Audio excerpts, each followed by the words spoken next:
Algumas cicatrizes nunca aparecem na superfície, mas são aquelas que mudam você para sempre. Esta é a história de como descobri minha força da maneira mais dolorosa possível. Antes de continuar minha história, gostaria de pedir que você clicasse no botão de inscrição agora mesmo se gosta de histórias reais de luta e triunfo. Além disso, dê um joinha neste vídeo e me diga nos comentários de onde você está assistindo hoje. Seu apoio significa muito para mim e ajuda mais pessoas a encontrar essas histórias verdadeiras de força em meio às dificuldades. Meu nome é Dorothy Wilson e agora tenho 82 anos. Em 1954, quando eu tinha apenas 21 anos, pensei que tinha tudo planejado. Eu era a mais velha de 3 filhas em uma respeitável família de classe média de Springfield, Massachusetts. Meu pai trabalhava na fábrica de papel local e minha mãe mantinha nossa casa imaculada enquanto nos criava, meninas, para sermos damas de verdade. Ainda me lembro do cheiro do seu perfume de lavanda misturado ao aroma da torta de maçã esfriando no parapeito da janela todo domingo. Conheci Richard em um evento social da igreja quando eu tinha 19 anos. Ele tinha acabado de voltar de seu serviço na Coreia. Alto e bonito em seu uniforme, com aquele sorriso confiante que fazia todas as garotas desmaiarem. Mas ele me escolheu. Richard Thompson estava indo longe. Inteligente, ambicioso, com diploma em administração graças ao GI Bill. Quando ele me pediu em casamento depois de apenas 6 meses de namoro, não hesitei. Minha mãe chorou lágrimas de alegria enquanto me ajudava a vestir meu vestido de noiva, sussurrando que eu tinha pescado o melhor peixe do lago. Nosso casamento foi o evento social da primavera de 1952. Usei o colar de pérolas da minha avó e um vestido com tantas camadas de tule que mal conseguia passar pelas portas da igreja. Minhas irmãs mais novas, Ruth e Betty, foram minhas damas de honra. Betty tinha apenas 17 anos na época, ainda no ensino médio, e seus cachos dourados balançavam enquanto ela ria durante a cerimônia. Ela sempre foi a bonita, a primeira a ser notada pelas pessoas, com seus olhos azuis brilhantes e risada contagiante. Nunca pensei muito sobre como o olhar de Richard permanecia sobre ela durante as reuniões familiares. Eu estava muito ocupada sendo a esposa perfeita. Nós nos mudamos para uma pequena casa inicial no novo empreendimento nos arredores da cidade. Richard conseguiu um cargo na Morris Manufacturing e eu mantive nossa casa exatamente como minha mãe havia me ensinado. Eu passava suas camisas com vincos perfeitos, preparava seu assado favorito toda quinta-feira e nunca reclamava quando ele chegava tarde de reuniões de negócios. Em 1957, tínhamos 2 filhos lindos, David e Linda, e nos mudamos para uma casa maior na melhor parte da cidade. Richard estava subindo na hierarquia corporativa mais rápido do que qualquer um esperava, tornando-se o gerente de departamento mais jovem da história da empresa. Visto de fora, éramos o sonho americano tornado realidade. As fotos do nosso cartão de Natal mostravam um marido bonito, uma esposa sorridente em um vestido perfeitamente passado e 2 crianças de cabelos dourados posando em frente à nossa casa colonial de tijolos. Entramos para o clube de campo em 1960 e Richard jogava golfe com os executivos da empresa todos os sábados, enquanto eu participava de almoços de mulheres e reuniões do comitê de caridade. Eu estava vivendo a vida para a qual minha mãe havia me preparado. Pelo menos foi o que pensei. Betty nunca se casou. Ela foi para a escola de secretariado e se mudou para um apartamento no centro da cidade. Ela visitava com frequência, levava presentes para as crianças e sempre ficava para o jantar. Pobre Betty, diria minha mãe. Ela ainda não encontrou o homem certo. Betty se tornou uma presença constante em nossas reuniões familiares, sempre disposta a cuidar de crianças ou ajudar nos feriados. Richard insistiu que a incluíssemos, dizendo que era a coisa mais caridosa a fazer. Nunca suspeitei que seus motivos não fossem puramente familiares. A primeira dica veio em 1963. Encontrei uma caixa de fósforos do Starlight Motel no bolso do paletó de Richard enquanto lavava a roupa. Quando perguntei a ele sobre isso, ele riu, dizendo que eles tinham levado um cliente lá para beber. Eu acreditei nele porque era isso que boas esposas faziam. Elas confiavam em seus maridos. O batom em seu colarinho, 3 meses depois, foi explicado como um acidente quando sua secretária tropeçou. As madrugadas se tornaram mais frequentes, muitas vezes se estendendo até depois da meia-noite. Guardei minhas suspeitas bem fundo, concentrando-me em meus filhos e em meu trabalho voluntário no hospital. Comecei a fazer aulas de digitação na faculdade comunitária, dizendo a Richard que era apenas para manter minha mente afiada enquanto as crianças estavam na escola. Na verdade, algo dentro de mim sabia que eu poderia precisar dessas habilidades algum dia. Foi o primeiro pequeno ato de rebelião na minha vida perfeitamente orquestrada. Em março de 1965, planejei uma surpresa para o 306º aniversário de Richard. Combinei com a secretária dele para liberar sua agenda da tarde e levá-lo para almoçar em sua churrascaria favorita. Quando cheguei a Morris Manufacturing ao meio-dia, sua secretária parecia confusa. O Sr. Thompson ligou esta manhã, disse que não estava se sentindo bem e que trabalharia em casa hoje. Um arrepio percorreu meu corpo enquanto sorria e agradecia, fingindo que tinha esquecido. Dirigi para casa lentamente, ensaiando o que diria quando o encontrasse lá. Provavelmente apenas trabalhando em relatórios, como ele alegou, mas nossa garagem estava vazia. Seguindo um palpite, passei pelo prédio de apartamentos de Beth no centro da cidade. Lá estava seu carro, estacionado descaradamente na vaga de visitantes. Fiquei sentado no meu Buick por quase 1 hora, observando a entrada do prédio, minhas mãos agarrando o volante com tanta força que meus nós dos dedos ficaram brancos. Quando eles surgiram juntos rindo, com o braço dele em volta da cintura dela, de uma forma inconfundivelmente íntima, algo quebrou dentro de mim. Eles se beijaram antes que ele entrasse no carro. Não um beijo familiar na bochecha, mas um abraço apaixonado que me disse tudo o que eu precisava saber. Eu não os confrontei. Então, não. Em vez disso, dirigi para casa, preparei o jantar favorito de Richard e agi como se nada tivesse acontecido quando ele chegou em casa, alegando que estava de cama com enxaqueca o dia todo. Enquanto eu o observava comer o assado que eu havia preparado com tanto cuidado, ouvindo-o mentir tão facilmente, tomei uma decisão. Dorothy Thompson não seria mais a boba dessa história. Naquela noite, depois que Richard adormeceu, fiquei em pé na janela do nosso quarto, olhando para a tranquila rua suburbana ladeada por casas idênticas, cheias de esposas que poderiam ser como eu, vivendo mentiras perfeitas. Prometi a mim mesma que acontecesse o que acontecesse depois, eu nunca mais seria a mulher que não sabia, que não agia, que aceitava mentiras bonitas em vez de verdades feias.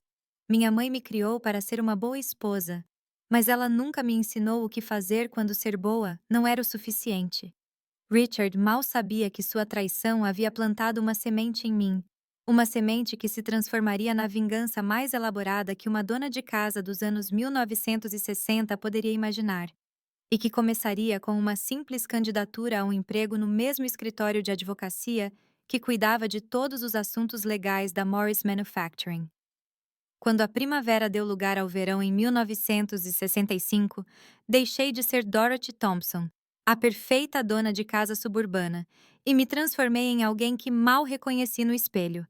Uma mulher com um propósito que vai além de caçarolas e caronas. O escritório de advocacia Hastings, Miller e Cohen ocupava todo o quinto andar do edifício mais alto do centro da cidade. Sua área de recepção com painéis de mogno tem um design intimidador.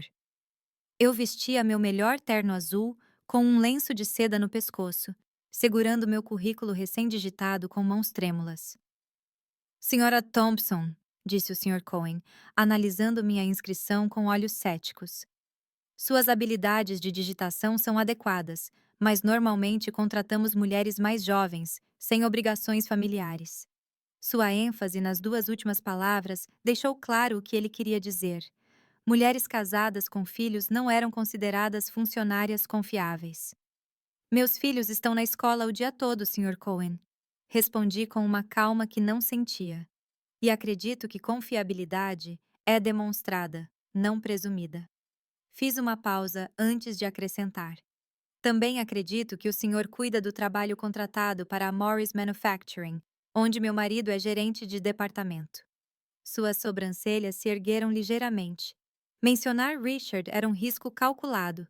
Eu sabia que os sócios valorizavam suas conexões corporativas. Poderíamos ter uma vaga em nosso departamento de arquivamento, ele ofereceu. 3 dias por semana, salário mínimo. Não era o cargo de secretária para o qual eu havia me candidatado, mas era um ponto de partida. Quando posso começar? Perguntei, já formulando a mentira que contaria a Richard sobre ingressar em um novo comitê de caridade. Aquele primeiro dia no arquivo foi como entrar em outro mundo. Cercada por armários imponentes cheios de pastas de papel pardo, sentindo o cheiro de papel e tinta em vez de cera para piso e carne assada, me senti estranhamente liberada. A senhora Grayson, uma viúva de 60 anos que supervisionava o departamento de arquivamento, me olhou com desconfiança. Por que uma mulher como "Você quer esse emprego?" Ela perguntou sem rodeios durante nosso intervalo para almoço na cozinha dos funcionários. Seu marido é um figurão na Morris, não é? Eu o vi quando ele vem para reuniões com os sócios. Pensei cuidadosamente na minha resposta. Digamos que eu preciso de algo que seja só meu, respondi, encontrando seu olhar firmemente. Ela me estudou por um longo momento antes de assentir. Bem, se você vai ficar, pelo menos aprenda direito. Daquele dia em diante, a senhora Grayson se tornou minha aliada inesperada, ensinando-me o intrincado sistema de arquivamento que organizava a vida jurídica de metade das empresas da cidade. No outono, eu tinha acesso à maioria dos arquivos da empresa, incluindo, crucialmente, os documentos corporativos da Morris Manufacturing. Eu ficava até tarde sempre que podia, alegando reuniões de caridade para Richard, que mal notava minhas ausências, já que ele próprio trabalhava até tarde com frequência. Estudei aqueles documentos com uma intensidade que me surpreendeu, aprendendo sobre acordos de acionistas, transferências de propriedade e os fundamentos legais da propriedade corporativa. Numa noite de outubro, o Sr. Miller me encontrou lendo uma pasta grossa de precedentes de direito de propriedade muito depois de todos os outros terem ido para casa. Ambicioso para o arquivo, Sra. Thompson, comentou ele divertido. Só estou tentando entender como tudo se encaixa, senhor, respondi, com o coração disparado por ter sido descoberto. Em vez de me repreender, ele se encostou na mesa. Cohen mencionou a esposa do Sr. Richard Thompson. Quando assenti, ele continuou. Joguei golfe com ele no clube no fim de semana passado. Ele nunca mencionou que sua esposa trabalhava aqui. Ele não sabe, admiti. Eu apreciaria sua discrição. Ele me estudou com interesse renovado. Sabe, estamos procurando um paralegal que entenda de direito imobiliário. O cargo exige aulas noturnas na faculdade comunitária, mas paga melhor do que o de arquivamento. A oportunidade foi inesperada, mas perfeita. No Natal de 1965, eu estava matriculado em cursos paralelos 3 noites por semana. Para Richard, eu havia entrado para o conselho do hospital e para um programa de alfabetização para crianças carentes. Desculpas para minhas ausências frequentes que alimentavam sua vaidade de ter uma esposa caridosa. Ele se gabava do meu trabalho voluntário para os colegas, mesmo quando passava aquelas mesmas noites com minha irmã. A traição de Beth foi mais profunda que a de Richards. Ela visitava nossa casa todos os domingos para jantar, brincava com meus filhos, aceitava minha hospitalidade enquanto me olhava nos olhos e mentia. Às vezes eu os pegava trocando olhares do outro lado da mesa. Uma comunicação secreta, uma linguagem que eu não deveria entender. Cada sorriso que eles compartilhavam alimentava minha determinação. No escritório de advocacia, eu prosperei. A posição paralela me deu acesso à mecânica da riqueza e da propriedade, como os ativos poderiam ser transferidos, como a propriedade poderia ser escondida ou revelada. O Sr. Miller se tornou uma espécie de mentor, impressionado com minha rápida compreensão de conceitos jurídicos e atenção meticulosa aos detalhes. Você tem uma mente nata para esse trabalho, ele me disse depois que ajudei a organizar uma transferência de propriedade particularmente complexa. A maioria dos paralegais leva anos para desenvolver seu nível de compreensão. O que ele não sabia era que eu estudava todas as noites depois que Richard adormecia, debruçando-me sobre livros de direito com a ajuda de uma lanterna, como um espião aprendendo códigos inimigos. Eu estava lutando pelo meu futuro da única maneira que sabia, com determinação silenciosa e preparação meticulosa. No verão de 1966, eu já tinha planejado meu próximo passo. Richard estava investindo em várias propriedades pela cidade, usando os bônus de sua promoção recente. Como sua esposa, assinei muitos documentos sem questioná-los. Agora, com meu novo conhecimento, revisei cópias de tudo que pude acessar por meio dos registros da empresa. Descobri que Richard havia comprado 3 imóveis para alugar em uma área em desenvolvimento ao norte da cidade, mas apenas um estava em nossos nomes conjuntos. Os outros foram listados na Morris Holdings, uma entidade separada que Richard havia criado com parceiros não identificados. Eu suspeitava fortemente que Betty estava envolvida, talvez sendo preparada para um futuro juntas. Em agosto, Richard anunciou que precisava participar de uma conferência de uma semana em Chicago. É uma oportunidade importante, ele explicou, sem me olhar nos olhos. A vaga de vice-presidente será aberta no ano que vem, e isso me colocará em consideração. Sorri e prometi cuidar de tudo em casa. Assim que o voo dele partiu, dirigi até o apartamento da Betty e usei a chave reserva que ela nos deu para emergências para entrar. As evidências estavam por toda parte. O uísque favorito de Richard no carrinho de bar dela, suas abotoaduras com monograma na cômoda dela, fotos deles juntos escondidas na gaveta do criado mudo. Um deles os mostrou no Starlight Motel, datado de 3 anos antes. A traição já durava muito mais do que eu imaginava. Não levei nada nem deixei nenhum vestígio da minha visita. Em vez disso, dirigi até o cartório do condado e solicitei cópias de todos os documentos relacionados a Morris Holdings. A balconista, uma mulher mais ou menos da minha idade chamada Judith, pareceu se desculpar. Esses registros exigem uma ordem judicial ou consentimento do proprietário para acesso, ela explicou. Eu me inclinei para mais perto. Judith, meu marido criou essa empresa, possivelmente com minha irmã, enquanto eles tinham um caso há anos. Tenho 2 filhos para proteger. Foi a primeira vez que falei a verdade em voz alta para alguém. Sua expressão mudou. A sala de registros fecha às 5, ela disse calmamente. Faço minha pausa às 4h30. A seção M é a terceira prateleira de baixo para cima, fileira 14. Aquela tarde mudou tudo. A Morris Holdings não era apenas de imóveis para aluguel.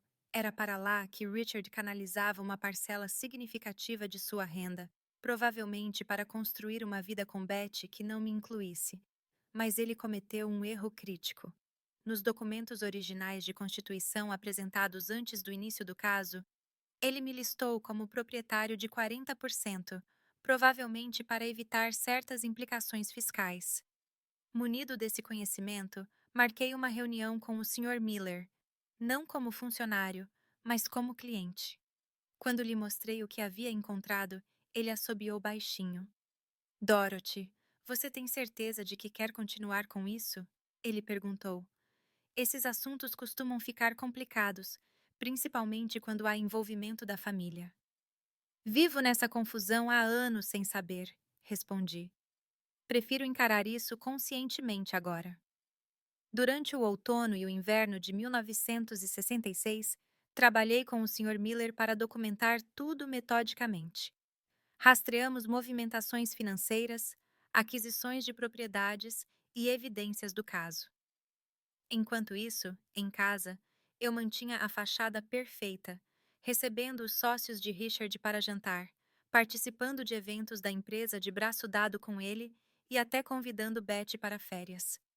No início de 1967, Richard estava prestes a ser promovido a vice-presidente, completamente alheio ao fato de que sua esposa agora entendia todos os aspectos de sua vida financeira e havia começado a reorganizá-la estrategicamente. Usando minha posição jurídica e a participação de 40% na Morris Holdings, iniciei discretamente transferências que eventualmente consolidariam os ativos sob meu controle. Você está jogando um jogo perigoso, alertou-me a Sra. Grayson certa tarde, após observar minha determinação focada.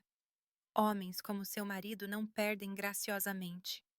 Isso não é um jogo, respondi, erguendo os olhos do documento que estava preparando. É sobrevivência.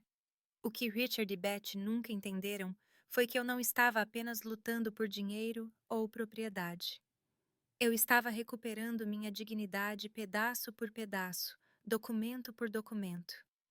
Em sua arrogância, eles acreditavam que eu era simplória demais, devotada demais ao meu papel de esposa e mãe para compreender sua decepção. Sua subestimação seria sua ruína. À medida que o inverno se transformava em primavera de 1967, finalizei meus preparativos. O aniversário de 38 anos de Richard se aproximava em março, tradicionalmente comemorado com uma festa em nossa casa para colegas e amigos. Este ano, planejei algo especial. Seria uma reunião que ninguém esqueceria, muito menos meu marido e minha irmã. O dia 15 de março de 1967 amanheceu brilhante e claro, um dia perfeito de primavera que não dava a mínima ideia da tempestade que eu estava prestes a desencadear. A comemoração do 300º aniversário de Richard estava marcada para as 19 horas daquela noite. Eu havia convidado 30 convidados, seus colegas da Morris Manufacturing, nossos vizinhos, amigos do clube de campo e, claro, familiares, incluindo Betty. Passei o dia me preparando com um cuidado incomum. A casa brilhava de cima a baixo, flores frescas adornavam todos os cômodos. Eu havia encomendado o seu bolo de chocolate alemão favorito na padaria Pearson's, no centro da cidade, onde sabiam exatamente como ele gostava da cobertura de coco. A mesa de jantar estava posta com nossos melhores presentes de casamento de porcelana e cristal, que agora pareciam artefatos da vida de outra mulher. Às 5 horas, eu estava diante do espelho do meu quarto, aplicando batom com mão firme. Eu havia escolhido um vestido novo para a ocasião. Não meu vestido pastel de sempre, mas um elegante vestido tubinho azul royal, que se ajustava ao meu corpo de uma forma que Richard não via há anos. Meu cabelo estava penteado em um corte mais moderno, inspirado no elegante Chanel de Jackie Kennedy. A transformação não era apenas física. Algo em meus olhos havia mudado. Uma nova dureza que vinha de 13 meses de planejamento meticuloso. "Mãe, você está diferente", disse Linda, aparecendo na porta com seu vestido de festa. Aos 12 anos, ela estava começando a perceber as coisas com a percepção de uma jovem mulher. "Às vezes a mudança é necessária, querida", respondi, ajustando meu colar de pérolas, o mesmo que usei no dia do meu casamento. "Você poderia verificar se o David está pronto? Os convidados chegarão em breve." Às 6h30, o Sr. Miller chegou, ostensivamente como convidado, mas na verdade como minha testemunha legal. Sua presença era minha apólice de seguro. Richard o recebeu com surpresa, mas evidente prazer, presumindo que a presença do sócio sênior indicava coisas boas para o relacionamento da Morris Manufacturing com a empresa. Se ele soubesse. Betty chegou às 6h45 usando um vestido que reconheci da nossa ida às compras no mês passado. Uma ida durante a qual ela fingiu me ajudar a escolher um presente para Richard, sabendo que era ela quem realmente compartilhava a vida dele.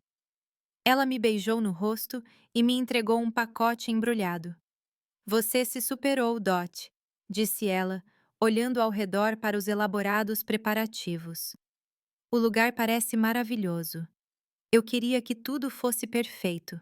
Respondi, sem que meu sorriso alcançasse meus olhos. Esta noite é especial. Richard fez sua entrada pontualmente às 7, recém-chegado do trabalho em seu melhor terno, desempenhando o papel de aniversariante surpreso, embora já tivéssemos feito aquela festa na mesma data há anos.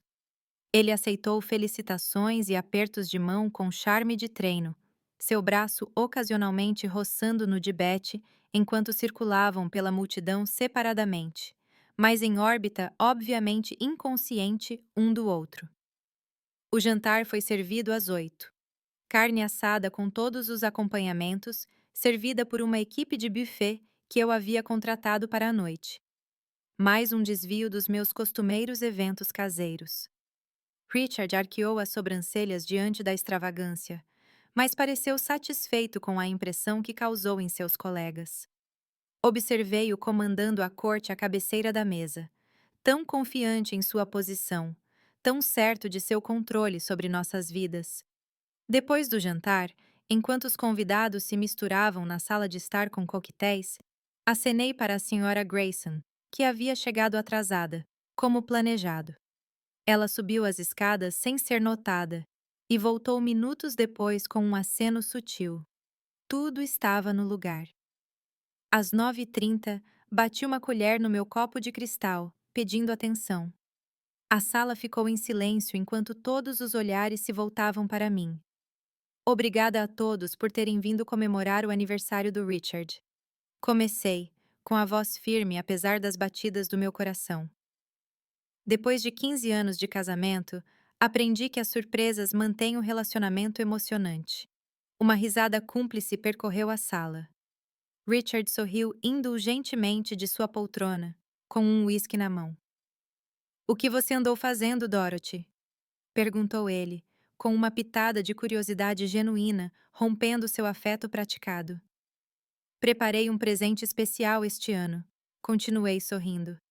"Um que reflete a verdadeira natureza da nossa parceria." A senhora Grayson apareceu ao meu lado com um grande pacote embrulhado, que coloquei na mesa de centro em frente a Richard. A sala observou com expectativa enquanto ele o desembrulhava, revelando uma pasta de couro com o logotipo da Morris Manufacturing gravado em relevo. "Abra a", eu a incentivei, enquanto a confusão se estampou em seu rosto. Dentro havia documentos, dezenas deles, meticulosamente organizados com abas codificadas por cores. Sua expressão congelou ao reconhecer o cabeçalho da Morris Holdings na primeira página. "O que é isso?" perguntou ele, com a voz se transformando em um sussurro perigoso. "Só a papelada documentando sua transferência do controle acionário da Morris Holdings para mim." Respondi em tom de conversa, como se estivesse falando sobre o tempo. Junto com as transferências de escritura dos imóveis para aluguel na Maple Street e na Oak Avenue, a cor sumiu de seu rosto. Do outro lado da sala, a taça de champanhe de Betty escorregou de seus dedos, quebrando-se no chão de madeira. Ninguém se moveu para limpar. Todos os olhos estavam fixos no drama que se desenrolava.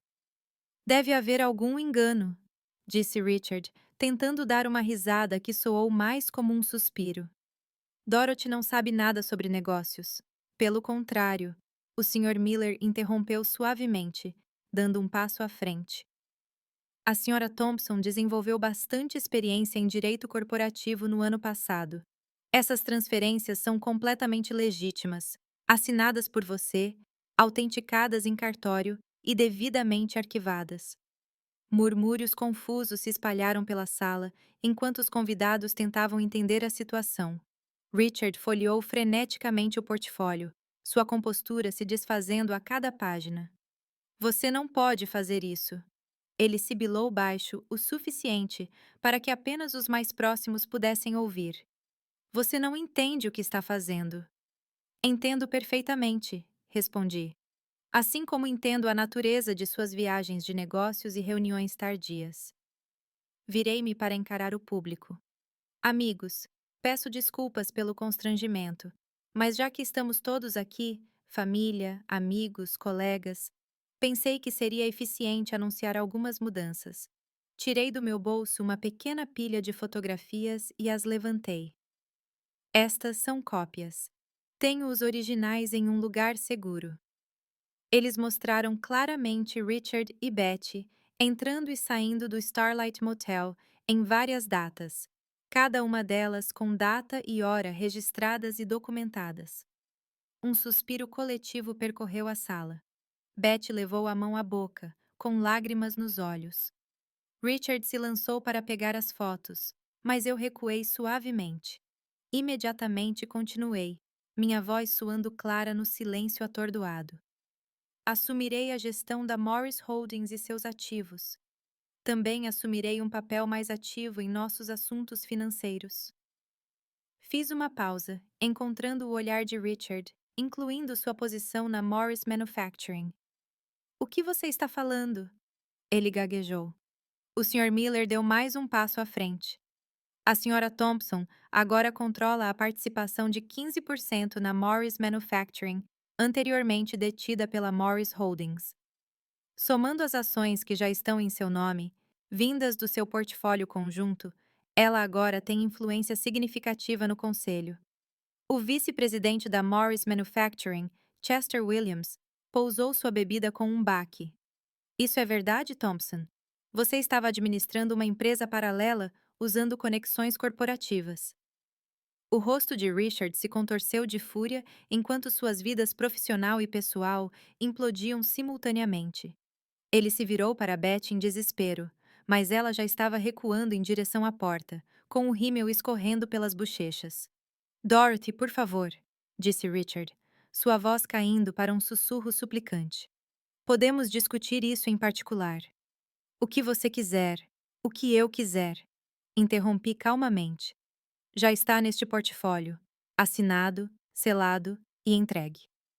A Sra. Grayson apareceu com um bolo de aniversário coberto de velas e o colocou diante de Richard com uma satisfação sombria. Faça um pedido, Sr. Thompson, ela disse.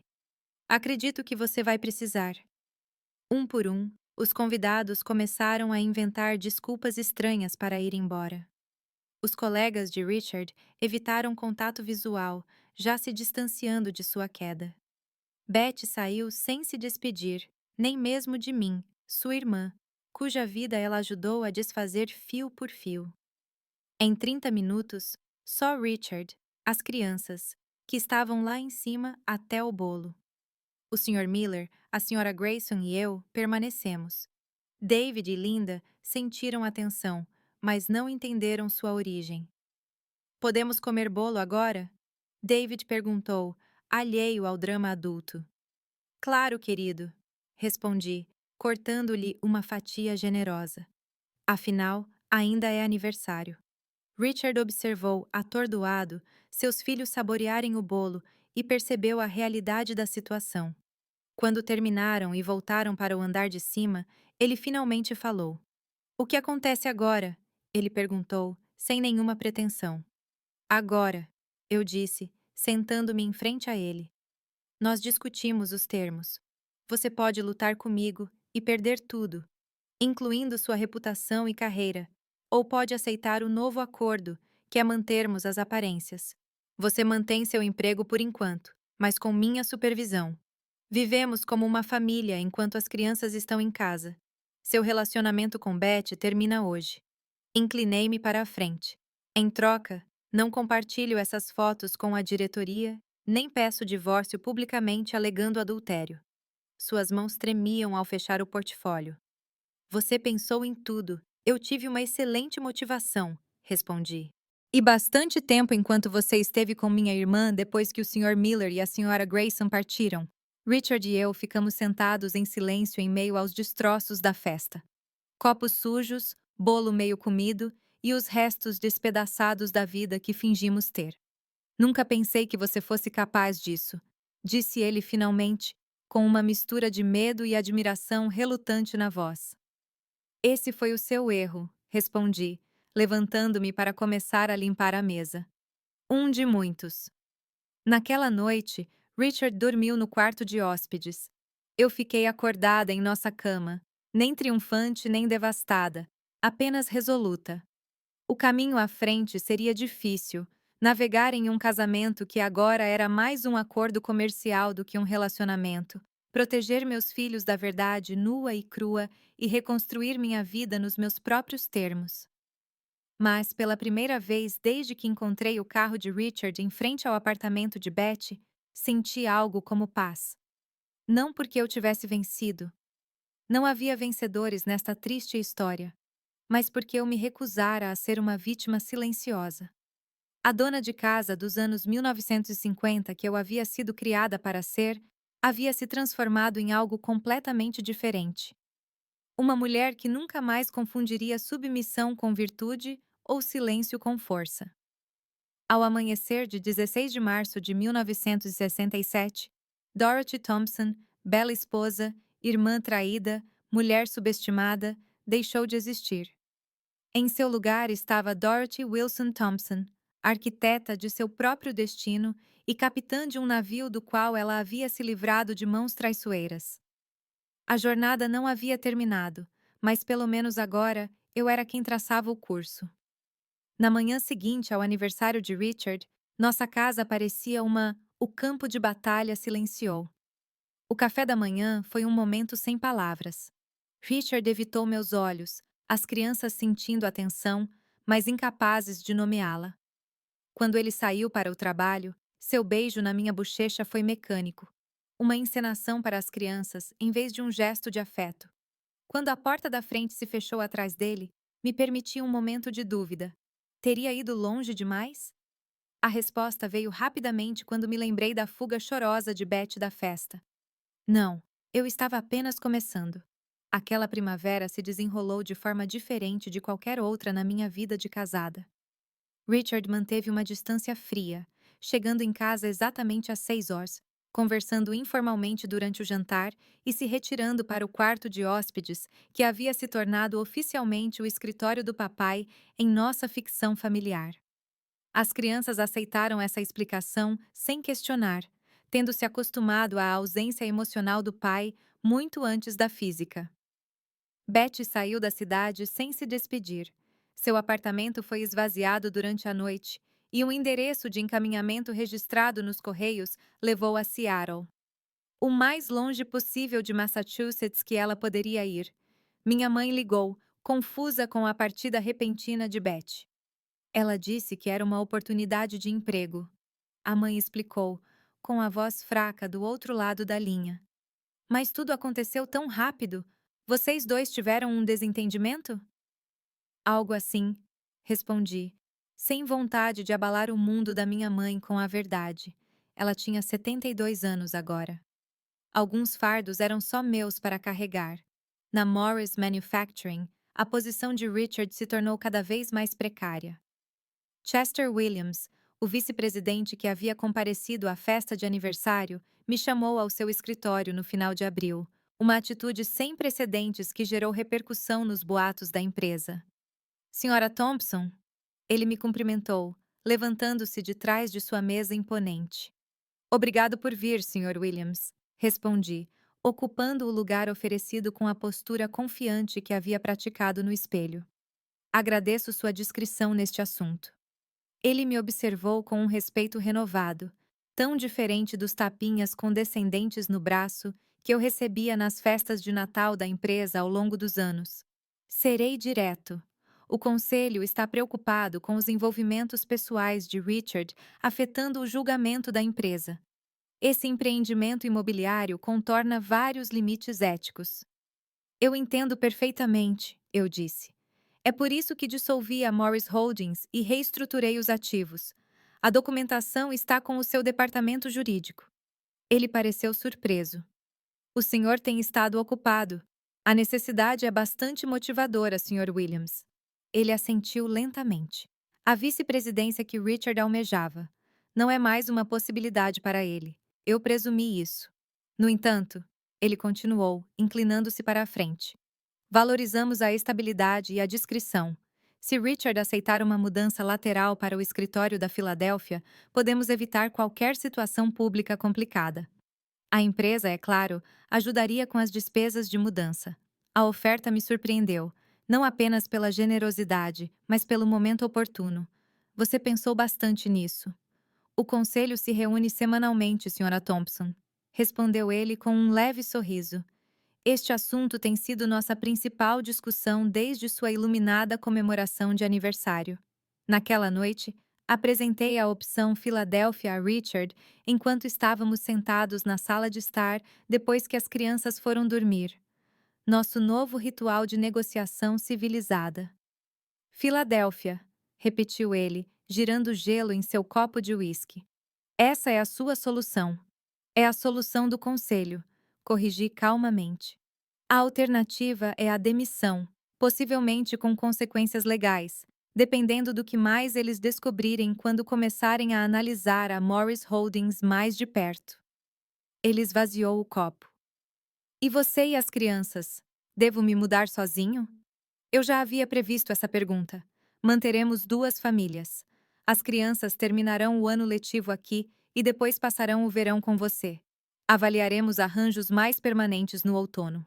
Você pensou em tudo, disse ele amargamente. Nem tudo, respondi. Apenas os próximos passos necessários. Richard aceitou a transferência para a Filadélfia, apresentando-a a amigos e familiares como uma oportunidade de carreira significativa. Em junho, ele alugou um apartamento lá, retornando a Springfield em fins de semana alternados. O acordo me deu espaço para respirar e planejar meus próximos passos. Em julho de 1967, consegui um cargo de tempo integral na Hastings, Miller e Cohen, como especialista em direito imobiliário, uma função recém-criada que reconhecia minha expertise única. O Sr. Miller havia defendido minha nomeação, apesar da resistência dos outros sócios. Uma mulher casada com filhos em idade escolar não é uma contratação tradicional, admitiu ele durante minha entrevista. Mas seu trabalho no ano passado foi excepcional. Seríamos tolos se o perdêssemos para outra empresa. O salário era modesto comparado ao de Richards, mas combinado com a renda dos imóveis para aluguel que agora estão sob minha gestão, ele me proporcionou uma base de independência que eu nunca havia experimentado antes. Abri minha própria conta bancária, um ato que teria parecido uma traição nos primeiros anos do meu casamento.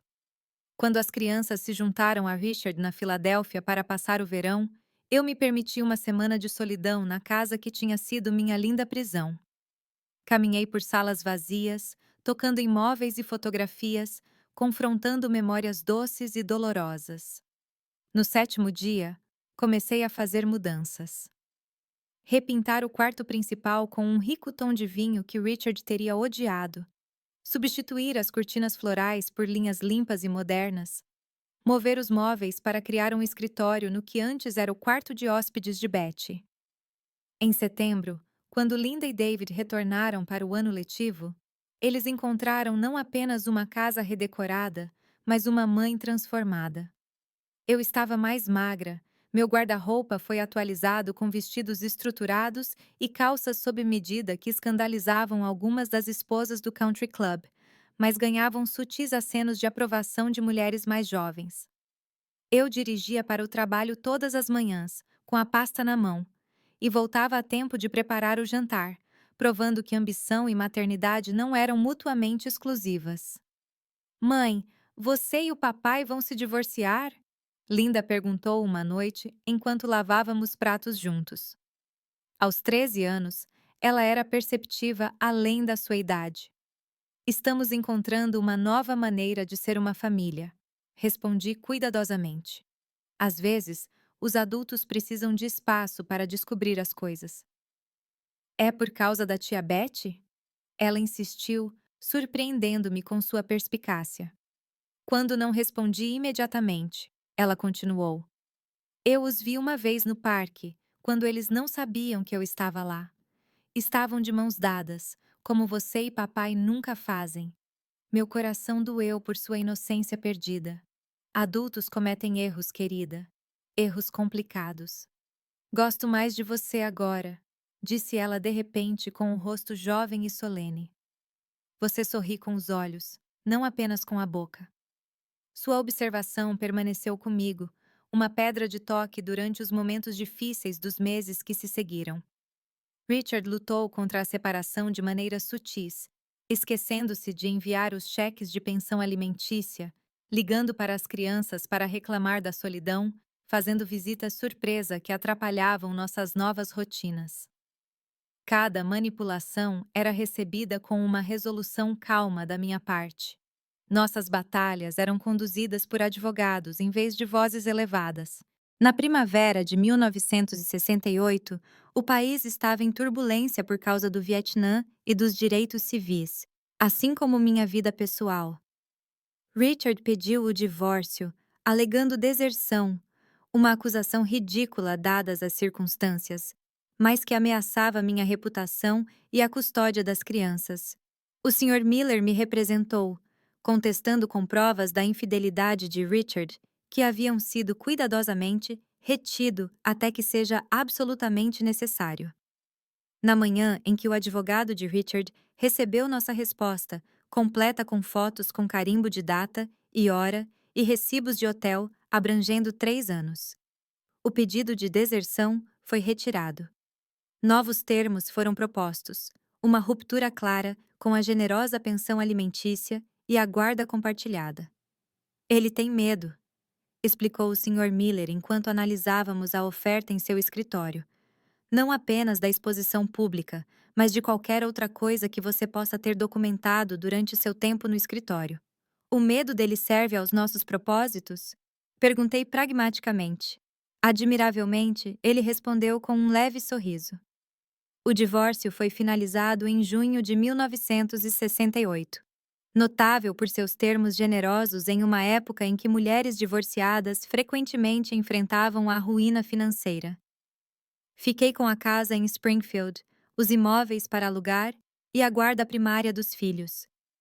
A pensão alimentícia de Richard era substancial, garantida por uma garantia contra sua pensão. O que eu entreguei foi insignificante em comparação. Alguns móveis, metade da porcelana e a filiação ao clube de campo que eu passei a desprezar. Os boatos me seguiram, é claro. O divórcio em 1968 ainda carregava estigma, especialmente nos subúrbios círculos. Os convites diminuíram. As mães da escola me deram espaço e Linda lutou para mudar de amizade, já que os colegas eram proibidos de visitar nosso lar, agora desfeito. Mas para cada porta fechada, janelas inesperadas se abriam. Carol Bennett, uma viúva recente que havia se mudado para a casa ao lado, tornou-se uma aliada improvável.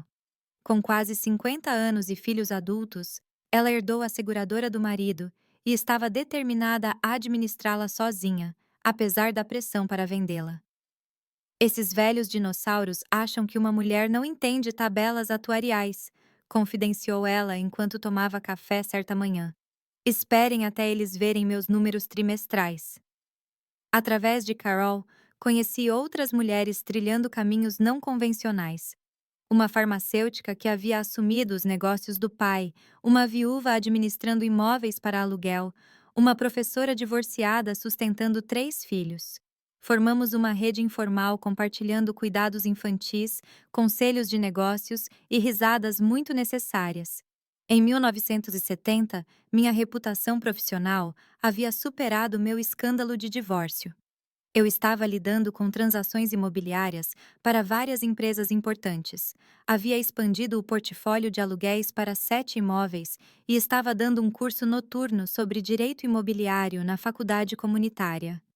As crianças passavam férias alternadas com Richard, que casou-se novamente com uma colega mais jovem do escritório da Filadélfia, um acontecimento que não surpreendeu ninguém, muito menos a mim. No verão de 1972, chegou uma carta inesperada de Seattle com a letra de Betty. Durante dias, ficou fechada sobre a minha mesa. Uma bomba relógio do passado que eu não tinha certeza se queria detonar. Quando finalmente rompi o lacre, as palavras dela jorraram numa letra familiar e repetitiva. Dorothy, sei que nenhum pedido de desculpas jamais será suficiente, mas preciso que você saiba o quanto me arrependo da dor que causei. Richard me encontrou no ano passado em Seattle. Ele queria recomeçar o que tínhamos. Mesmo tendo se casado novamente, recusei. Tarde demais. Eu entendi que tipo de homem ele realmente é e que tipo de mulher você é. Não peço perdão, apenas que um dia você possa pensar em mim como algo diferente do pior erro da sua vida. Sua irmã, Betty, li 3 vezes antes de guardá-lo na gaveta da minha mesa. Nenhuma resposta parecia adequada. O perdão não era um momento único, mas um processo que poderia levar o resto de nossas vidas. Por enquanto, o reconhecimento teria que ser suficiente.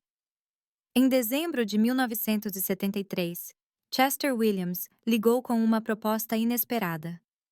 A Morris Manufacturing estava se expandindo para o mercado imobiliário comercial e precisava de alguém para supervisionar suas aquisições de imóveis. A ironia não passou despercebida por nenhum de nós. A empresa que quase havia sido a ruína de Richard agora buscava minha expertise. Seria constrangedor para você, considerando o histórico? Perguntou Chester cautelosamente. A história cria bases sólidas quando devidamente reconhecida. Respondi. Eu estaria interessada em discutir os termos. No início de 1974, aos 41 anos, tornei-me a primeira executiva da Morris Manufacturing, diretora de desenvolvimento imobiliário.